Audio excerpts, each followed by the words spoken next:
কেটে গেল, কেউ আর ফিরে তাকায় এখন ফিরে তাকান। এই বৈষম্য বিরোধী ছাত্র আন্দোলন আমাদেরকে সেই সুযোগ করে দিয়েছে।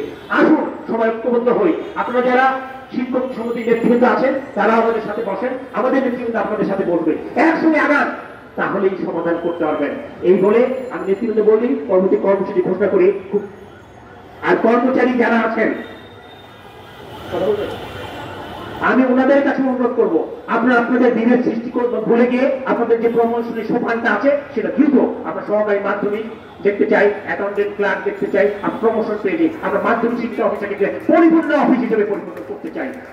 আমরা বলতে পারবো আমাদের সন্তানদেরকে যে আমরা যে অফিস রেখে এসেছিলাম দেখো আজকে সেই অফিসের চেহারা। অথচ 31 বছর হয়ে গেল, আমার মেয়ে আমাকে জিজ্ঞেস করে বাবা তোমরা কি সেই জায়গায় থাকবে, তোমার অমুক আঙ্কেল তো সচিব হয়ে গেল, অমুক তো জয়েন্ট সেক্রেটারি হলো, অমুক ডিআইজি হয়ে গেল।